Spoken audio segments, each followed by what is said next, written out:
जम्मू कश्मीर के जो युवा हैं वो काफ़ी ज़्यादा हुनरमंद और हुनर की कमी किसी में भी नहीं है और प्रतिभाशाली हैं, लेकिन कहीं ना कहीं हम हमेशा कहते हैं कि मौका नहीं मिल पाता है। लेकिन जब मौका मिलता है तो इनका विजय रथ जो है वो कहीं रुकता नहीं है। अब आप जानते हैं कि देश में इस समय चर्चा है कि किस प्रकार तमाम खेलों के प्रति लोगों ने आगे अपने आप को प्रोत्साहित किया, वह देश का नाम रोशन किया। केंद्र सरकार के तमाम मंत्रियों से लेकर खुद प्रधानमंत्री प्रोत्साहित करते हैं जब आप देश का नाम रोशन करते हैं। लेकिन बड़ा सवाल ये है कि खेलों के साथ साथ अगर आप फिटनेस का वो मंत्र भी हासिल करते हैं और साथ ही साथ डांस के माध्यम में देश का नाम रोशन करते हैं और नेपाल जैसे देश में जाकर आप अपना लोहा मनवाते हैं तो बात ही कुछ और है। ये तमाम जो युवा आपको नजर आ रहे हैं ये अलग अलग श्रेणी में डांस परफॉर्म करते हैं, डांस परफॉर्मेंस करते हैं और उसी के माध्यम से अपनी कला जो है वो पूरी तरह से दिखाते हैं और जम्मू व कश्मीर का नाम रोशन करते हैं। सबसे पहले मैं आपको दिखाऊंगी इनकी जो गुरु हैं वो हमारे साथ हैं, इनसे चर्चा करेंगे और नेपाल में जाकर इंटरनेशनल लेवल यानी कि अंतर्राष्ट्रीय स्तर पर इन्होंने नाम रोशन किया है। वो एक एहसास कैसा होता है जब भारतीय आपको कहा जाता है कि आप अपने देश से आए हैं। तो सबसे पहले तो मैं आप ही को शुभकामनाएं दूंगी क्योंकि इनसे तो बाद में बात करेंगे, लेकिन इनकी मेहनत के पीछे आप हैं। तो कैसा ये पूरा सफ़र रहा और ये बच्चे कैसे आपको मिले और आपको लगा कि नहीं इंटरनेशनल लेवल के लिए बेस्ट मेरे ये एक पूरी तरह से चयन है? सबसे पहले तो आपका थैंक यू जो आप यहाँ पे आए हमारे इंस्टीट्यूट में। मैं Gurvinder Kaur, owner Harman dance institute, और मैं स्टेट सेक्रेटरी हूँ डांस स्पोर्ट्स काउंसिल J&K की। डांस स्पोर्ट्स काउंसिल जो है इंडिया नेशनल बॉडी जो हमारी है ये ऑल इंडिया में वर्क कर रही है। तो जो इसका J&K स्टेट है वो मेरे पास है। तो इस डांस स्पोर्ट्स का मेन मकसद यही है कि बच्चों को एक ऐसा प्लेटफॉर्म दिया जाए जो कि नेशनल ना होकर इंटरनेशनल लेवल का हो।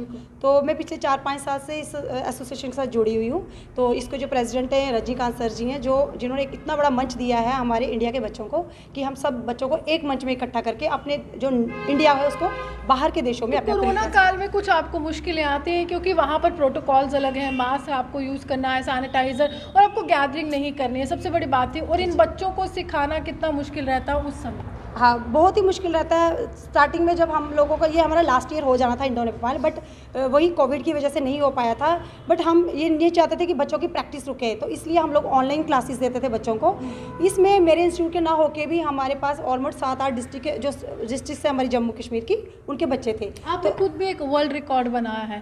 तो उस समय आपको लगता है कि जब आप खुद आगे बढ़ रही हैं तो जम्मू कश्मीर क्यों ना आगे बढ़े? बिल्कुल बिल्कुल, मेरा तो स्टार्टिंग से यही है कि जो जहाँ तक मैं तो चाहती हूँ, जहाँ तक मैं अभी तक नहीं पहुँच पाई हूँ वहाँ मेरे बच्चे जाएँ। तो उसी एक लक्ष्य को लेके मैं चल रही हूँ ताकि मेरे बच्चे जो है, एक ख्वाब मेरा भी था कि मैं मतलब रियलिटी शोज़ तक जाऊँ, पर मैं वहाँ तक नहीं पहुँचाऊँगी। मैं चाहूँगी कि आने वाले टाइम में मेरे जो J&K के बच्चे रियलिटी शो तक भी जाएँ। आपसे मैं जानना चाहूँगी आपका क्या नाम है और कितना मुश्किल जर्नी रहता है जम्मू टू नेपाल? सफ़र तो काफ़ी लंबा होता है, लेकिन बीइंग अ डांसर कैसा जर्नी रहा? मेरा नाम निंदिया शर्मा है और अगर मैं अपनी जर्नी की बात कहूँ तो हमें डांस में बहुत हार्ड वर्क करना पड़ा, बहुत मेहनत करनी पड़ती है। कई बच्चों को तो चोट भी लग जाती है, लेकिन फिर भी हम हिम्मत, और जाते वक्त जो हमारा सफ़र था वो बहुत अच्छा रहा। लेकिन कुछ जगहें ऐसी थी, कुछ समय ऐसे आ गया था कि कई बच्चे जो थे वो हेल्थ इशू हो गई थी, बच्चों को प्रॉब्लम्स हो गई थी। बट हमने हिम्मत नहीं हारी, हमने कहा कि हमने ये कॉम्पिटिशन को जीतना है, हमने आगे कम्पीट करना है। जो अब आगे अगर आगे हम यहाँ आ गए हैं तो अपने सफ़र को अधूरा नहीं छोड़ना है। तो जैसे कि मेरी जर्नी की जो शुरुआत थी, पहले डिस्ट्रिक्ट था, फिर स्टेट, फिर नेशनल हुआ था मेरा जलंधर में, जिसमें मेरा उसमें भी गोल्ड मेडल आया था।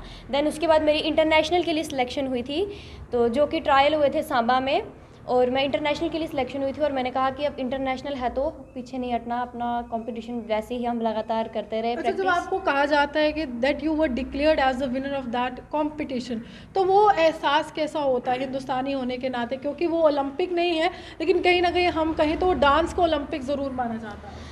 वो जब अनाउंसमेंट थी, जब हम जीते, वो जो खुशी थी वो मैं आपको अभी नहीं बता सकती क्योंकि उस वक्त हमें कुछ समझ नहीं आया। 5 मिनट के लिए तो हम ऐसे शॉक ही हो गई थी कि हम इतने दूर से आए और हमारा जो सफ़र है वो बहुत अच्छा रहा, हम जीत गए।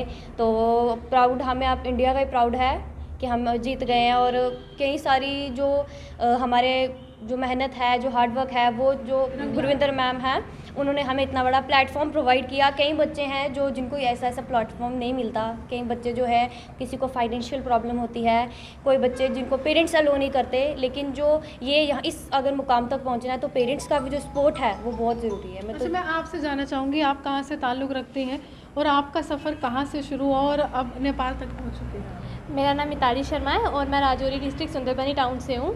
मेरा स्कूल में मैम ने एक बार कंपटीशन करवाया था डिस्ट्रिक्ट लेवल, जिसका वेन्यू हमारा स्कूल हर्ष निकेतन हायर सेकेंडरी स्कूल ही था। उसमें मैं सिलेक्ट हुई, फिर उसके बाद हमारा स्टेट लेवल हुआ, उसमें मेरा गोल्ड मेडल था। दैन हमारा नेशनल हुआ वेस्ट बंगाल में, उसमें भी गोल्ड मेडल था। फिर अब हम इंटरनेशनल में। सोना काफ़ी पसंद है। हाँ, मैम ने आदत डाल दिया। अच्छा, तो आपसे मैं जानना चाहूँगी कि बहुत से ऐसे लोग होते हैं जो उस मुकाम तक नहीं पहुँच पाते। बहुत अच्छी बात कह रहे हैं, फाइनेंशियल सपोर्ट नहीं होती है, लेकिन फाइनेंशियल सपोर्ट के साथ साथ एक पैशन कितना ज़रूरी है एक डांसर में कि चोट भी लग जाए लेकिन पीछे नहीं हटना। हाँ, बहुत बार ऐसा होता है, स्पेशली मैं एक हील डांसर हूँ, तो मेरे को बहुत बार चोटें लगी हैं। मतलब मैं डांस कर रही हूँ और मैं स्लिप पे हो जा रही हूँ बिल्कुल, और बहुत गंदी भी लग रही है। बट एट द टाइम जब आपको पता होता है कि इसका रिजल्ट अगर आप करोगे तो आप कर जाओगे, तो वो जो पैशन होता है ना एक इंसान में, और एक कंसिस्टेंसी होती है, नहीं मुझे करना है तो करना है, बस वो चीज़ होनी चाहिए अंदर। और फाइनेंशियल सपोर्ट भी होना ज़रूरी है। बट अगर इन केस आप में टैलेंट है और अगर आप जाके, जैसे मैं अपने राजौरी डिस्ट्रिक्ट के जो है ना डीसी, उनसे स्पॉन्सर हूँ, RK श्रवण ने मुझे स्पॉन्सर किया। यानी हम कह सकते हैं कि जहाँ पर हम हमेशा ये शिकायत करते हैं कि जम्मू में मौके की कमी है, मौका नहीं मिलता, अगर प्रशासनिक अधिकारी आगे आते हैं तो आप चूकते नहीं हैं मौका। जी नहीं, जैसे मैम ने जिस तरह से ये पूरी जो काउंसिल चल रही है, मैं मतलब हम बचपन से ही बहुत अच्छे डांसर थे, बट हमें कभी प्लेटफॉर्म नहीं मिला, क्योंकि सुंदरबनी में एक डांस क्लास भी नहीं है। हमें स्कूल की तरफ से फुली सपोर्ट थी, मतलब हमारा यूट्यूब पे, स्कूल की तरफ से हमारे यूट्यूब पे वीडियोस वगैरह सब चल रहे हैं, पर एक जो प्लेटफॉर्म था वो हरमन डांस इंस्टीट्यूट ने ही दिया, dance sports council of India ने। आपसे मैं जानना चाहूँगी आपका क्या नाम है और कौन सी शैली में आपने परफॉर्म किया? मेरा नाम सनमप्रीत सिंह है और हमने नेपाल में किया था परफॉर्म। कौन सा डांस फॉर्म आपने परफॉर्म किया था? हमने भांगड़ा किया था। तो आपको क्या लगता है कि कितना मुश्किल था और कितने नेशंस, कितने देश आपके सामने थे उस समय जिनसे आप compete कर रहे थे, और जब जीत जाते हैं तो वो खुशी अलग होती है? हमारे सामने जिनको हमने कंप्यूट किया है वो 5 देश थे, वहाँ पर आए थे।